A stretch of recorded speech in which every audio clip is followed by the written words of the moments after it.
my darlings, welcome to a brand new vlog. This is a very exciting one because we have got our Fashion Mumbler quarterly team day today, and we like to get together as a full gang and do a nice seasonal wholesome activity a few times a year, and today is our autumn team day. So we have actually arranged a foraging morning and then a kind of harvest foraged lunch for today here at the house. So we've got a lady coming over who's going to take us out into the countryside, and we're going to forage for some ingredients. We're going to learn lots about the rules of foraging, pick up lots of tips. So it's going to be a really fun morning. It's a little bit blusterous, a little bit grey, so dressed appropriately. I've got on my plaid shirt which makes me feel as though I am in Gilmore Girls, and I'm going to of course pop on a gilet. I don't really know what to expect from this morning, but I'm really looking forward to discovering more about my new favourite hobby of foraging. Hopefully I might be able to pick something other than blackberries. So without further ado, let's head downstairs. Full Fashion Mumbler team is here, and head out and do some foraging. Okay, Liz has just got here, and I think we're going to start just in the garden. I think it'll probably surprise us how much can be foraged right on our doorstep. Charlie and I are going to take our old trugs from the greenhouse, and we've bought a little gift for the girls. So they've each got a lovely new Daylesford trug, some 𝑭𝒊𝒏𝒅 𝑴𝒆, and a foraging, oh my gosh, I can't talk. My coffee hasn't sunk in yet. A foraging pocket guide. So Liz, she doesn't specialise in mushrooms, so we're going to avoid those, which is not a problem for me because I'm not actually a huge mushroom lover unless they're ground up in my coffee. So I think it's going to be mostly berries and leaves. So I'm excited to start foraging in the garden, and then we'll head a little further astray. So Liz was in the bathroom and spotted our Magnolia grandiflora tree outside the window, and she's told us so many interesting things about a magnolia. They were around in the times when the earth was just one giant Pangea continent, and the reason that the flowers are so big and heavy is because magnolias were around before flying insects, so they were actually pollinated by beetles, which are obviously a lot heavier, which is why the flowers are so big and chunky. The leaves can taste very lemon balmy in this particular type of tree, so she was recommending cooking with aubergine, with like miso flavors. So many ideas, and you can even use the bark as a hormone and anxiety balancing tea. It's not the plantain that you get in the shops, and they'll get really tall, and these will dry off and they'll have little seeds in them that you can empty out, and you literally can use them like chia seeds or psyllium. Wow. They're amazingly good for you, but they're plantain.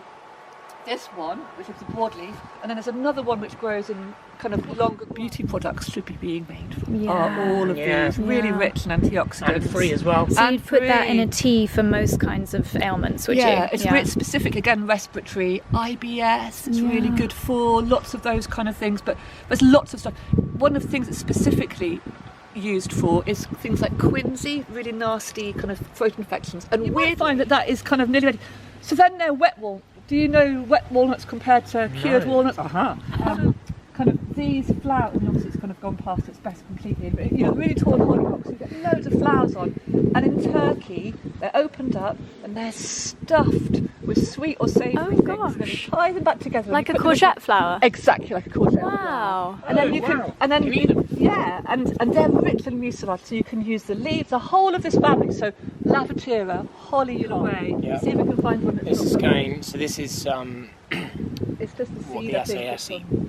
Yeah. It is what the 𝑭𝒆𝒂𝒕 eat. I made that up, but No, they do. They did eat all of the mallows because it's really nutritious. It's incredibly nutritious. that's actually quite tasty. Falafel originates from the Middle East, and one of the green ingredients that went into falafel was mallow. Try a bit, that's leaves. actually quite tasty. It's really mild, it doesn't really, but it's really good for you. Yes. So what was this? So this has got a number of different names. This is called woodavens, and it's called herb Bennett. It's called Geum urbanum, because urbanum means it kind of grows around people in an urban environment. It's also got another name, but I'm not going to tell you that. Give the roots a rub and a sniff. A rub and a sniff. A rub and a sniff, and you should be able to pick something up, a flavour up that's especially used through the winter. Oh yeah. Hang on. Let's have a go. It smells herby. Can I smell Not it? Wow, Lala. Lala's got a super schnoozle. Yeah. That's amazing. A rub and a sniff. Yeah, it's called clove root. Wow. So the reason why we use cloves as we do is because they kind of replaced the use of clove root. So this was used in dentistry for people before we had cloves, and it's now being before they researched for mouth discovered tumours cocaine. and for dentistry. You love mushrooms, go on. It's on like the 4th or 5th chew. Oh, not the flavour. So you can Maybe use the the seeds. flavour These would seeds be- you can add like as a, you pull them down, It'll come. and you can use those in baking. Leaf out. It should come. It's Like a unbelievable. button. No, No, Chloe's just getting leaf. flavour. Wow.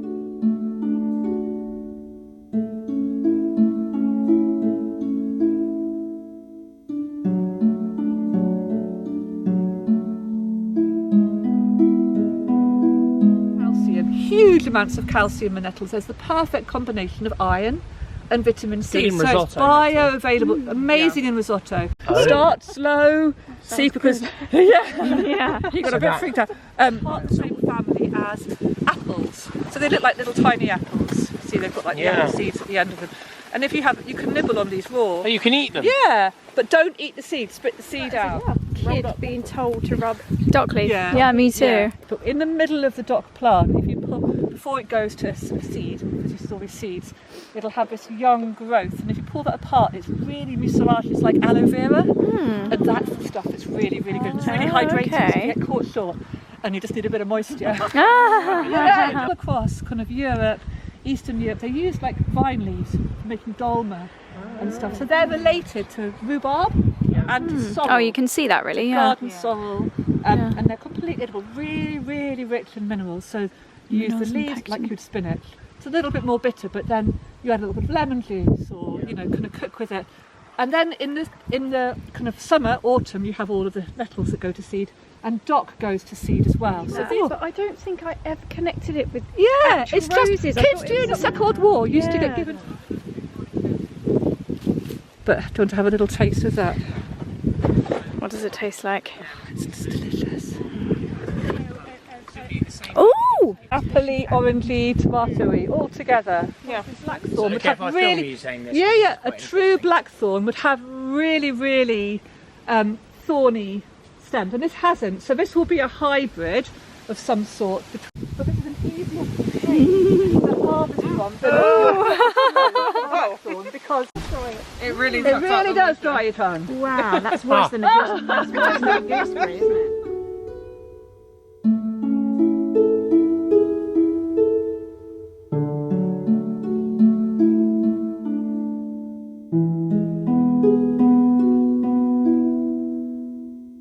Flower head like that in, and actually there's toxicity in all the stems. So when I make an elderflower cordial, I pull the flowers off and have no stems, because for one thing it doesn't taste so good. My goodness, I have a lot to debrief you on. I feel like it's been information overload. Liz is so knowledgeable and so passionate about things that you can forage.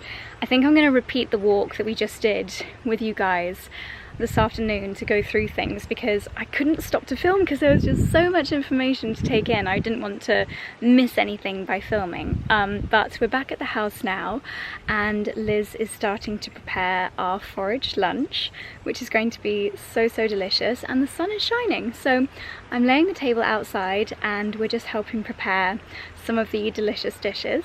I am going to use some of the things that we've foraged to create a little bit of a tablescape. We've got some lovely grasses, some blackberries, we've got some beautiful leaves which are starting to turn red, very autumnal.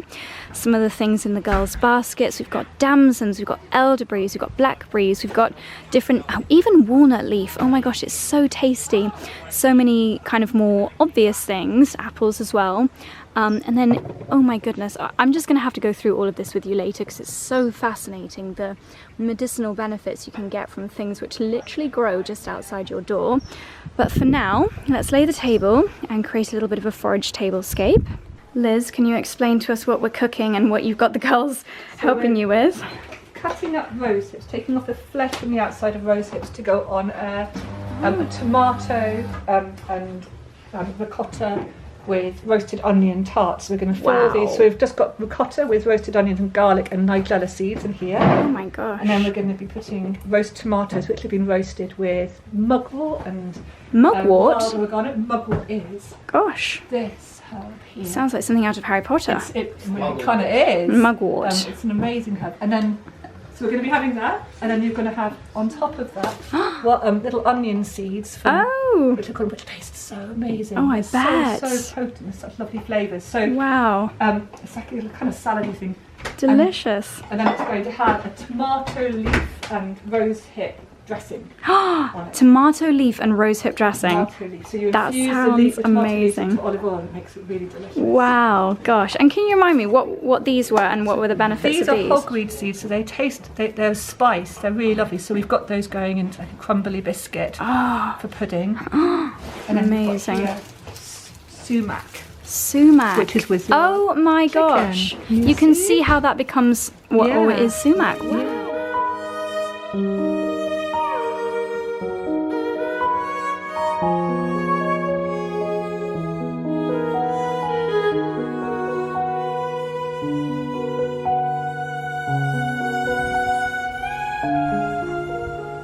Okay, so some of the foraged foliage I've used in the middle of the table. It's very quick tablescape because we're eating in a few minutes.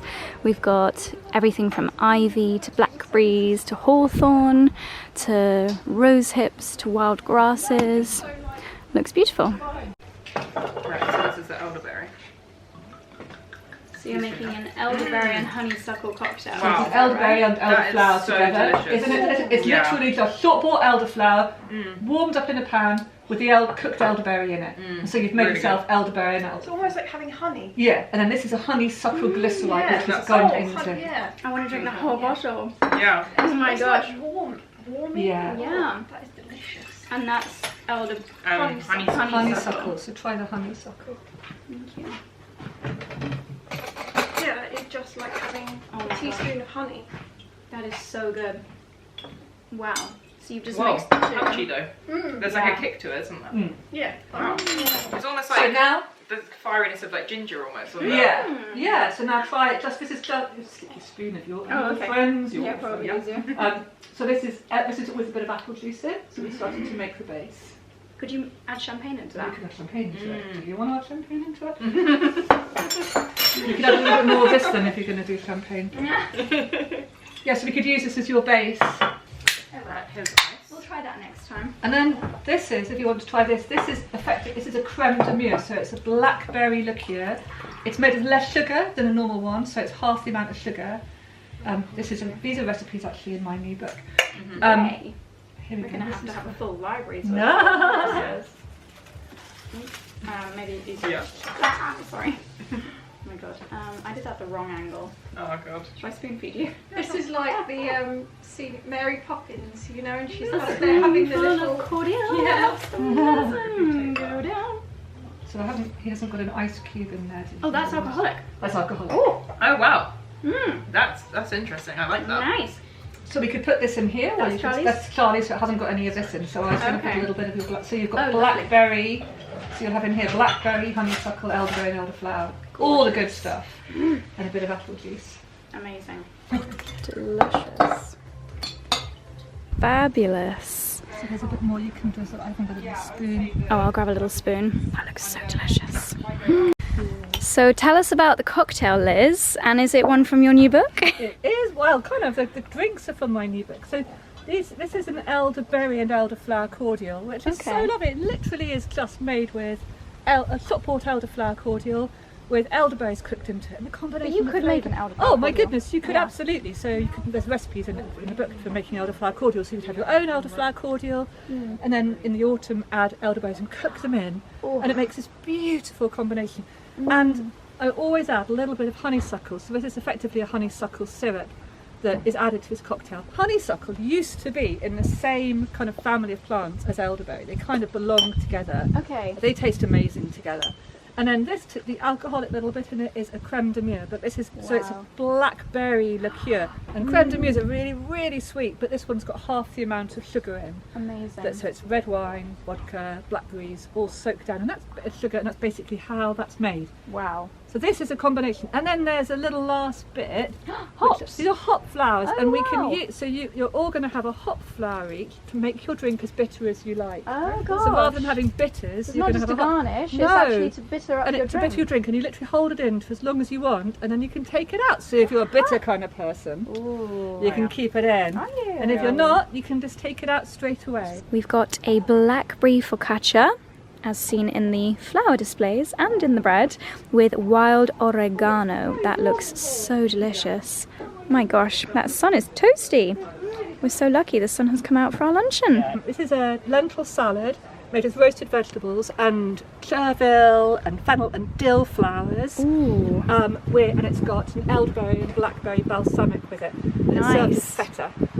So there's definitely a blackberry theme going on. Oh, which is yes. rightly so, because they We make love it. incredibly kind of prolific and common to pick. But actually they're so good, blackberries. Oh, scrumptious. Very versatile. Yes. And they've got onions in them and sumac, and it's the staghorn sumac. And if you try sucking a little one of those berries, it's the most amazing flavour. Isn't that incredible? Yeah. Really lemony.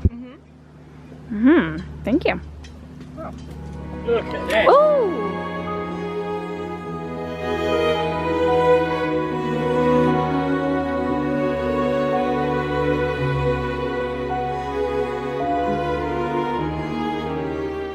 Well, my darlings, it's a few hours later. Liz and, oh my gosh, I thought that was a spider. You know when you glance down at something out of the corner of your eye? Oh my gosh, maybe it was a spider as well. The girls and Liz have now all gone home. Very successful Fashion Mumbler Q3 team day. In fact, I think this has been my favourite one yet. We had yesterday to really chat through our plans for the next year pretty much, and some big projects, and then today with Liz doing the foraging was so much fun. I feel like I've learned a lot, and is that going to be the next thing that I become obsessed with? Quite possibly. It's just absolutely amazing what she was saying about how humans, we are really naturally, intuitively drawn to what we need at that time, and this really kind of feeds into the idea of eating what is growing seasonally and locally, because what is growing near us at that specific time of year is often what our body actually really needs. So she was telling us something really fascinating about a herb. Is it a herb? Where's my phone? Oh, it's charging somewhere. She was telling us something really interesting about, it looks almost like a weed that grows in the grass, and I think it's called self-care or something like that. This one here, I'll put the correct name on the screen, and basically this started to grow really prominently in the grasses during COVID times, and guess what it's good for?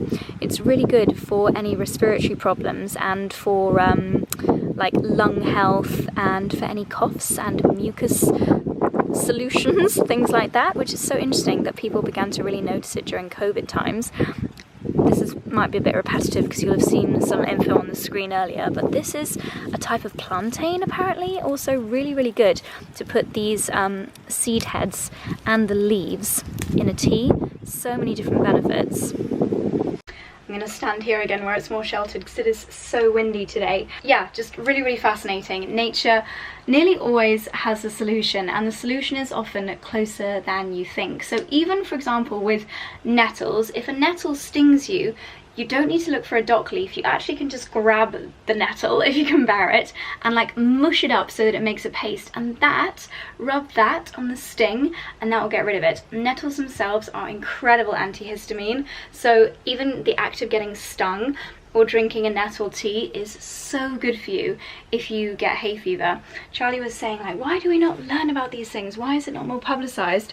And the cynical side of my brain was thinking, it's not publicised because no big corporations are profiting from the fact that we can literally walk into any park, any garden, and get most remedies. Big Pharma does not want us to know about this, and that is enough to send you down a conspiracy wormhole, isn't it?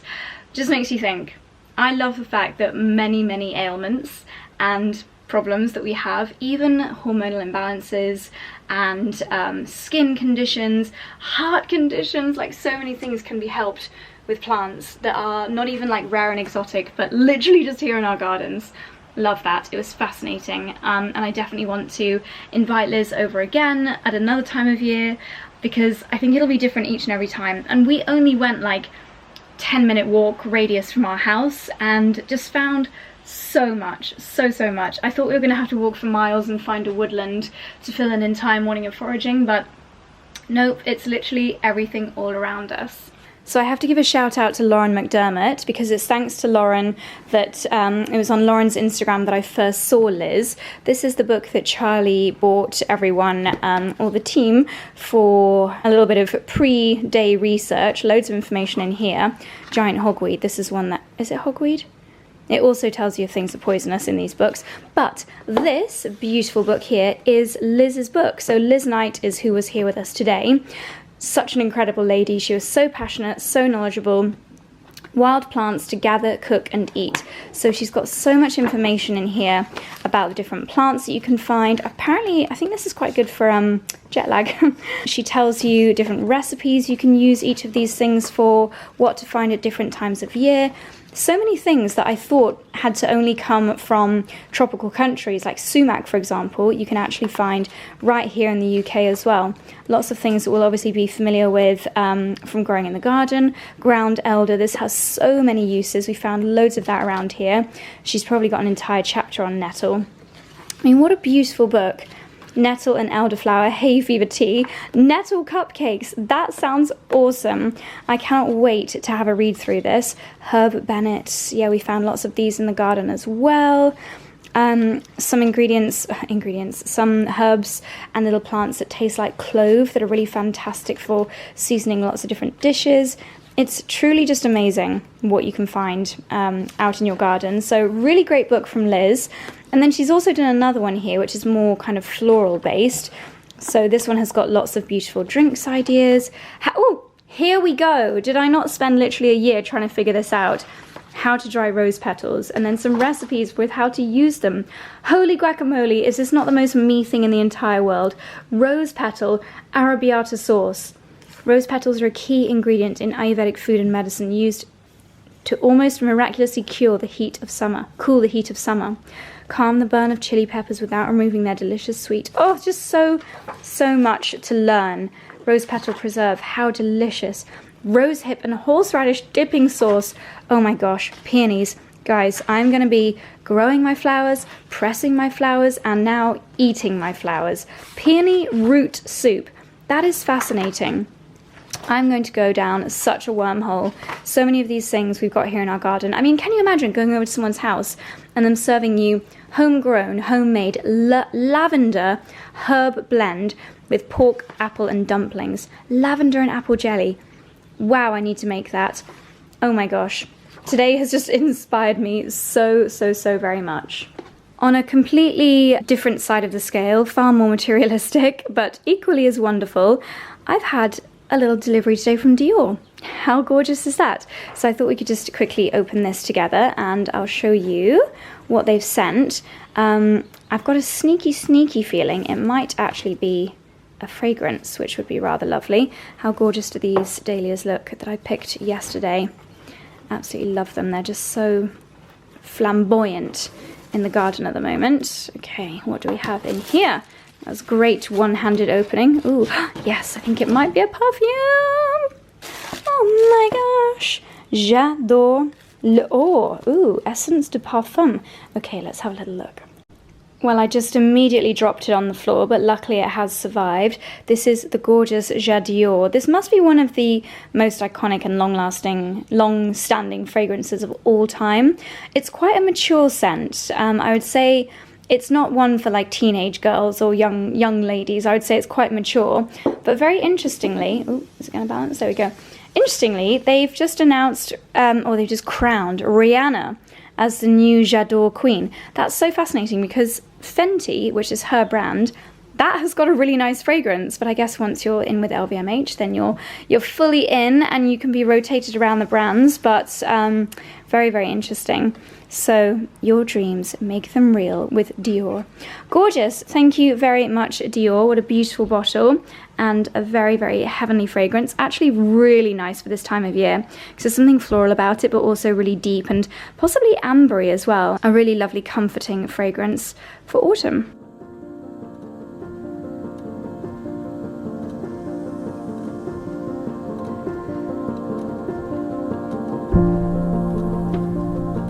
What a gorgeous afternoon it has become.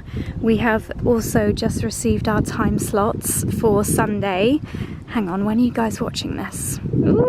For our church tower abseil. Yes, that's happening this weekend. I'm very excited, but I think I'm more nervous than I am excited. So if you didn't hear me chatting about it before, Charlie and I have decided, totally mental, that we're going to abseil down the face of the church, and this is to raise money for vital repairs that need to happen on the church tower. Obviously this church is so important to us. It's where our wedding was held last year, and it's such an iconic part of the views from our garden, such a historical important part of the village. So even though I might have actually already done the abseil by the time you watch this vlog, head over to my Instagram stories if you want to see some live action. I will still leave the donation link live for another week or so afterwards. So if you would like to donate, and it can be literally like £1. Some of you have been exceptionally generous, thank you so much. But any tiny little amount that you'd like to donate, and then every time you see the church in my vlogs, you'll know that you've helped to save it. If that's something that you'd like to do, no pressure at all. Obviously Charlie and I are making our own donations as well, and can't wait. Every time I look at it now, I'm like, oh my god, I've got to climb down that.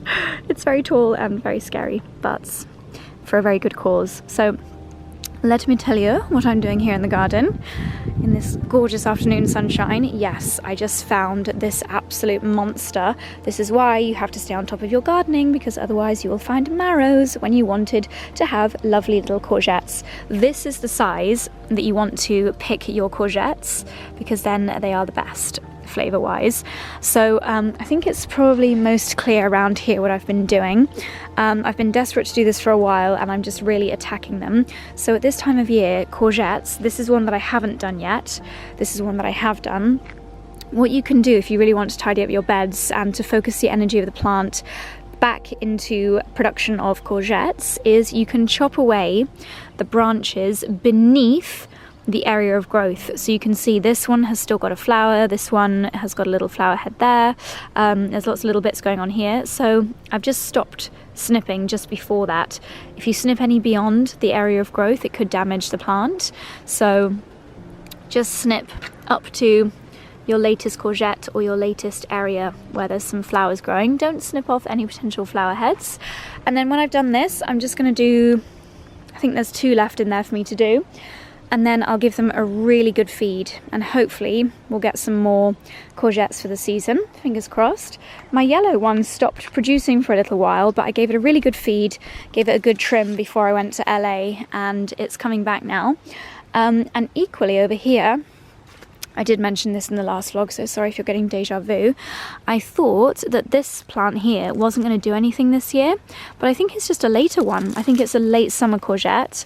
It's like a lemon variety, so these are going to turn into nice ball, or well, lemon shaped courgettes. I don't know if they'll taste any different. I'll report back when they get a bit bigger, but I haven't trimmed this one too much yet, just because I want to kind of leave it while it's in this growth stage, because as I mentioned, it hasn't produced anything yet this year. My trombone shaped one just needs another water and feed, because that's ground to a halt. Did get quite a lot from there. My 8-ball courgette was very productive, but we've just got this slightly yellowy one at the top, which, to be honest, I'm actually going to just take that away because that's not going to be edible anyway. But hopefully here we've got a few signs of growth.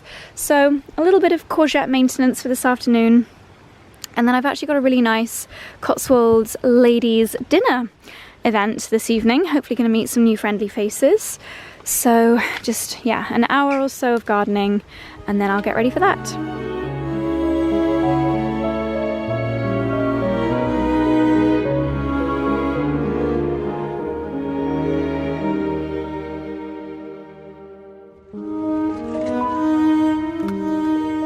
So just a small harvest aside from that massive marrow from the garden today.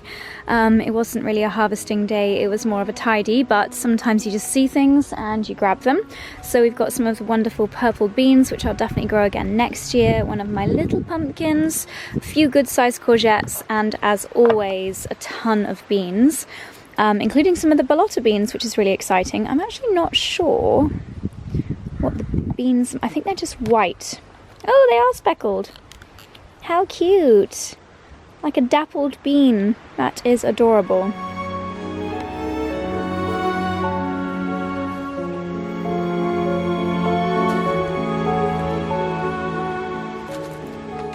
Okay, I'm looking very bedraggled from my time in the garden. What have I got all spilled down my dress? Who knows?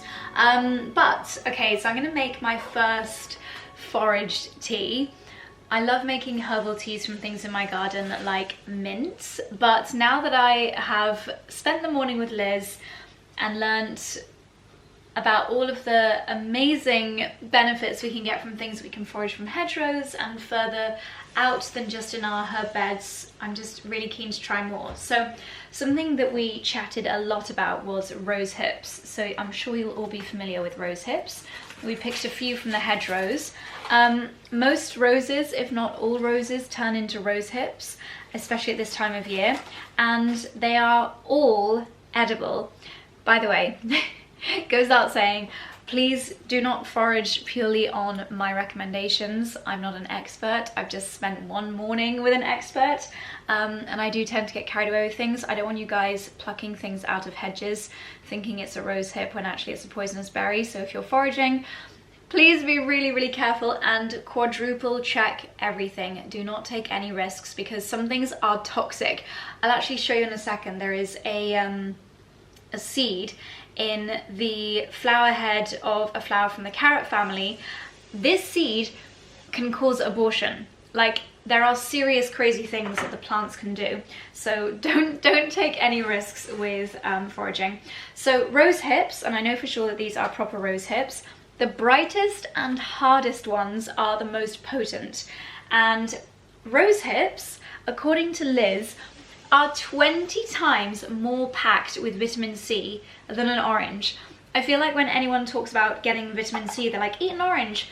No, make yourself a rosehip tea. So because of this, it's amazing for immunity. I love the fact that these things are free. It kind of makes me understand why brands like Wild Nutrition, you know, you literally only need to look to nature to get your remedies. And the fact that Wild Nutrition products are food grown, but in the ease of a supplement, like we're not all going out and foraging from our hedgerows to get all of our ingredients, and we just wouldn't be able to get quite the same quantity. But anyway, so I'm going to make a rosehip tea. So you want to give them a rinse actually before you put them into your tea, and then you can leave boiling water on your rose hips. I'm just having like a small glass, so 3 or 4 will be fine. But if you're going to serve it for a few people or keep slurping throughout the day, you maybe want to do 8 or 10 in a teapot, cover with boiling water for about 10 minutes. That should release plenty of the potency. You can strain the tea as well. That will get rid of any seeds, which can be a little bit irritating. Notes that I made around rose hips. The taste of them is somewhere in between an orange or an apple or a tomato. You can make a really nice rosehip syrup, put them in a pan until they, heat them up until they turn into a pulp, add some sugar, and that's amazing with pancakes. Put them in a blender with apple juice and then into a pan with sugar for a lovely syrup. For large ones, you can scoop out the seeds and the hairs and use as a canapé base. You can dehydrate them to use as a tea, ferment them to increase the vitamin C even more. And something that you can do as well is to pick them, clean them, and then freeze them. The absolute highest potency, probably fermenting, is obviously fresh, having them fresh in a tea like this. But then having them in a tea from frozen is also a really potent way of enjoying them. And then obviously if you dehydrate them or buy like a rosehip tea bag, then that's great as well, but not quite as potent as fresh. Apparently, if you are on the edge of getting a sore throat, making a rosehip tea is a really fantastic thing to do because it's so anti-inflammatory and full of antioxidants. So literally like nature's way of, especially at this time of year, like when the rose hips are out, this is when some of us need to start building up, or most of us need to start building up our immunity ahead of cold season. Anyway, while we chat, I'm going to fill this with boiling water. Okay, that is just absorbing now, and then the reason that I've got a glove on is because I'm handling a nettle, and I know that I've literally just heard that it's actually fine for you to touch them, and in fact it's good for you, especially from an antihistamine point of view. I'm just not really in the mood to get stung right now, so I'm going to stick with my gloves. Also, I don't have hay fever at this moment in time, so I don't feel like I really need those antihistamine benefits. So I'm taking the leaves off this nettle. Nettle has so many benefits. She was saying that nettle is one of the most complete superfoods ever, and it's just crazy that we don't use it more in cooking. I definitely want to play around with things like a nettle risotto and things like that. Super high in antioxidants again, so fantastic for our cells to heal themselves, which helps with everything. Helps with skin, helps with joints, helps with bones, and it helps with aging, so many other diseases, and can even help to regulate blood sugar levels. There are so many benefits to nettle. For the taste, I'm also adding in some mint leaves. Obviously you can create whatever combinations and concoctions you want. Mint, fantastic for digestion, can be really good for menstrual cramps as well. And I just love the taste of mint tea. So nettle and mint, I'm gonna brew this up as well. Okay, we've got boiling water on there, and this will also dissolve the little needles, so you definitely don't get stung when you're eating or drinking nettle. So cheers, I'll leave those to infuse and to brew. I think that I'm just gonna take this foraging fun one step at a time. Start easy with things like the teas, with ingredients that I can definitely recognize, like rose hips and nettles. Apparently rose hips taste even better after the first frost as well, so like late September into October. We did have a very light frost the other day, which is why a few of my courgette leaves are not looking too happy. But I'd love to know if you guys have tried foraging, if you're interested in it, if you think it's just a little bit too wild and wonderful for you, and if you are into foraging, what are your favorite things to forage at this time of year? And also, my final question to you, would you like it if we add a little section in our newsletter or on the blog, like what to forage this month? I personally would love to see that, and I might ask Liz if she'd be happy to contribute and share some tips and advice for what you can forage at different times of year, because it's free. It's literally free medicine, free food, and so good for you. There's no downside, aside from the fact that if you get it wrong you might die, which is quite a big downside. But just be sensible, don't take any risks, and yeah, I've just had so much fun today. Okay, I'm gonna head upstairs and get ready. That was a weird thing to do with my arm. I'm quite double jointed. Is that weird? Yeah, very weird. I'm gonna go up and get ready for tonight's dinner. We're heading to the pit kitchen, and I better leave in about 45 minutes, so I'm gonna go and get myself sorted. And I actually need to finish unpacking because I have not done that yet. Oops. Okay, after a quick turnaround, I have just got to pit kitchen. I don't know who's going to be here tonight. I don't know if there's going to be anyone that I know, but it's a really nice opportunity to meet some new faces here in the area. I've got to say, that's what I love about the Cotswolds. There are so many nice kind of social things going on. It's really easy to make new friends, even if you like move to the area knowing no one like we did. It's a very friendly and sociable place. So I can see a group of ladies gathering up by the bar. So I'm going to go over, introduce myself, and hope I make a few new pals. Hello my darlings, happy Friday. It's the next morning now. It's actually, oh my gosh, it's actually already nearly 4 p.m, but I think I slept terribly last night. It was the harvest moon, which I find quite creepy. I've always had a little bit of a thing, even since I was a toddler, about the harvest moon. When it's huge, I think it's probably at the biggest that we ever see the moon, and it's bright orange. It literally, and obviously I was at the lovely dinner last night, and one of the girls was like, oh my god, look behind you. And we were telling, not spooky stories, what were we talking about? We were talking about something a little bit creepy, and then she was like, look behind you, and it was just like appearing like a werewolf style moon from behind the trees. It freaked me out a little bit, and I think I slept quite badly, so I've had a little bit of a migraine all day today. It's kind of petering out now, but despite the migraine, we've had a couple of meetings this morning at Bamford, then at Soho Farmhouse. Both have been really lovely. But anyway, last night was so much fun. Really grateful to Ali for organising it. I think there were maybe 15 of us. Really nice to experience pit kitchening in the kind of family sharing style. So many lovely local ladies that I'm definitely going to keep in contact with, and really like-minded gals, and a couple of guys as well, but mostly a girls group. And yeah, it was just really fun. Had some great conversations and can't wait to see them all again, which is really lovely.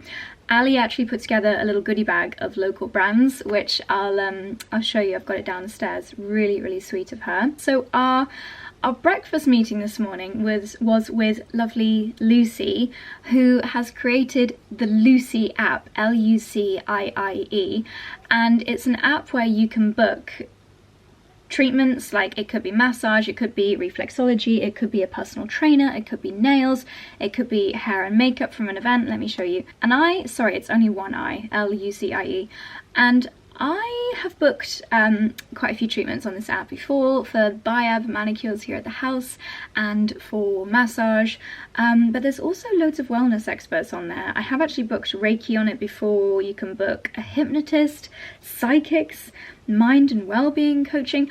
But it was really interesting to chat to her, because what I didn't realise is that to be a Lucie therapist, you've got to be top of your game. Like, they really, I know there are other apps that do this kind of thing, but on many other apps, like, anyone that has got a qualification can put their services on these apps. Not bashing any of the others, of course, because I have used others in the past as well, but in order to get approved to be a therapist, I guess, or a treatment person, a specialist on the Lucie app, you've got to be like top level, which I think is really nice, to just kind of know that you're getting a really, really good treatment. And also, I thought it was just Cotswolds based, but she was like, no, most of our business is in London. So if you're in London and or the Cotswolds or Ibiza, or where else do they do? I think the 𝑭𝒊𝒏𝒅 maybe? Well, I'm not sure how you can tell, but yeah, you can use the app to book an incredible therapist to come to your house. And Lucie often, like, if you go to somewhere like Soho Farmhouse or Estelle Manor or Bamford, their best therapists will also be on the Lucie app, and you can get the treatments way cheaper on the app, and also the therapists get more of the money. I think at Soho Farmhouse, for example, they get paid hourly, and not a particularly generous hourly rate, but on the Lucie app, obviously they give a small commission to the app, but they get paid way more, which is quite nice to support local people that are entrepreneurial in that way, and yeah, the very best at doing what they do. So I've got a massage booked for 5 PM today, just as a little bit of a full moon treat, any excuse. So I can't wait for that. We have got the weirdest weather today. It was meant to be pure sun this afternoon, but that half of the sky is pure blue. That half is like the stormiest, moodiest weather in the world. We keep getting epic rumbles of thunder, like proper growly rumbling thunder that feels like the trees are going to start shaking. So I've fed my tomatoes and pumpkins just in case we have a downpour, because then the rain can filter the feed into the plants. Was it yesterday I was doing my pumpkin pruning? Pumpkin pruning. That's going to be the title of this vlog, pumpkin pruning and foraging in the Cotswolds. So yeah, feeling a little bit more on top of the gardening. We have just bought some compost on our way back from the Soho Farmhouse to do my bulb lasagnas. So maybe after my massage, if it does turn sunny again, then I might do my bulb lasagnas. Otherwise I'll do it at the weekend. But yeah, I just wanted to fill you in on last night and this morning. I've been wearing this all day thinking it's 𝑭𝒊𝒏𝒅. It's actually not. It's the Amazon version of a 𝑭𝒊𝒏𝒅 countryside fleece. I've never turned up to meetings so casual in my entire life, but I came straight from Pilates into them. So anyway, I'm rambling and this is boring. So let me show you what was in the goodie bag from last night. Daddy, I don't like all the thunder. Oh, he just got really scared by me saying no. Oh, I thought he was scared because of the thunder. Hee, doggy socks. Look, it's like the sun tucked behind these mega clouds, and there is some serious thunderstorming and lightning going on in these clouds. Whew, this would be a really cool time lapse if only I had the memory on my card to film the cloud evolution. Okay, this is my lovely little goodie bag from last night. I think it's all local brands. Is that what she said? Inside you'll find a few lovely gifts from some amazing local brands. Yes, I didn't know these guys were local. Truffle mayonnaise from Lucie's. Yeah, oh my gosh, East Lodge Farm Broadway. I had no idea. I thought this was like a massive nationwide brand. I mean, it probably is, but I'm very familiar with this brand. We've had many of their condiments before. I love the sound of a truffle mayonnaise. Imagine like homemade crisps dunked into truffle mayonnaise. Yummy. roast potato oil. That is the coolest thing ever. I feel like Charlie needs to collaborate with these guys. Hang on, Ross and... Ooh, thunder. No, it wasn't. It was Charlie moving a suitcase upstairs. Ross and Ross Gifts. Ross and Ross are wedding caterers.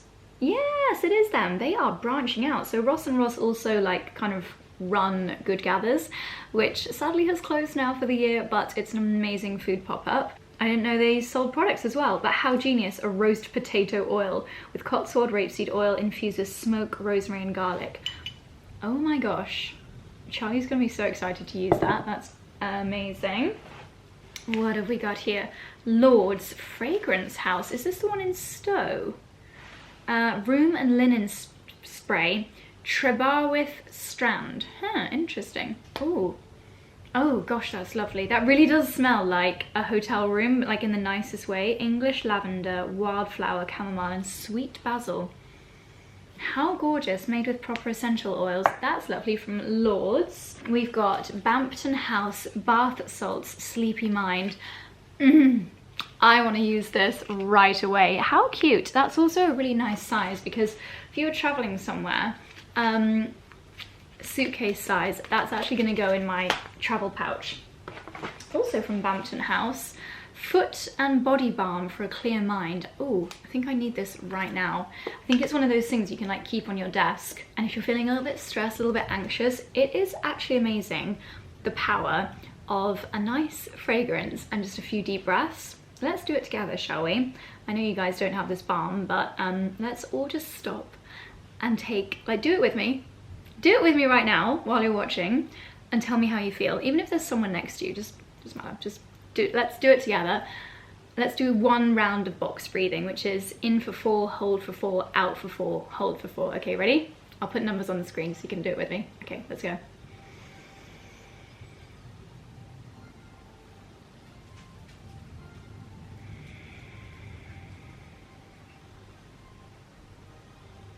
I'm gonna do it one more time.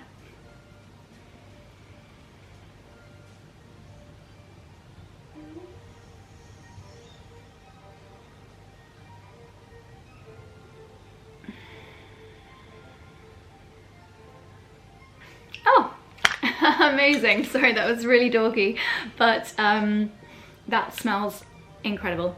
I'm gonna put that in my handbag. Ooh. Cotswold, oh my god, whiskey butter. What? Is this like brandy butter that we can have with our mince pies? Yes! Oh my god. Made from Cotswold's single malt whiskey, a traditional accompaniment to warm mince pies or Christmas pudding. That I'm excited for. When does it go out of date? Oh, fine, next year. It'll get smashed by then. Ooh, Home County Co. The Cotswolds Fresh Linen Natural Soy Wax Candle with a wooden wick. Aww. Picture sinking into soft white, freshly laundered sheets and plump plush pillows. Have you seen this, darling? Home Country Co. No. Candle. Very interesting. Oh, he's so lovely. Daddy, I like to kiss people because I'm romantic. Ooh. Best friend. That's nice. That's very nice. I like the isn't it? gold embossed element. Have to be honest, those wicks, love this. Let's see how it goes. But they're not always the best for burning the candle all the way around. Really? So let's see. Well, jury's out. I've been interested because the sound of them. That's awesome. Oh wow, that's cool. Oh, I thought it was going to just be the Cotswolds, but it's the whole of the UK. Still pretty cool. Love that. But it is nice. Yeah, really cool. Experience the sense of Britain. Scan the code below to discover our full collection. Huh. Lovely. That was a very fresh scent. What a gorgeous goodie bag. Thank you to all of these lovely brands. And thank you to Ali for putting it all together. What a wonderful idea. Very, very sweet. That is everything, isn't it? That smells honestly so good. Okay, it is about to torrentially downpour or be pure sunshine. I can't actually tell. The sky is doing weird things. But I'm going to spend the next 10 minutes actually finishing unpacking. It's embarrassing that I haven't actually finished unpacking yet. So I'm going to do that. And then, is massage confirmed for 5 o'clock? Not sure. Not sure. Maybe. Maybe have a massage. I'm not gonna like this. Okay. Give it a go.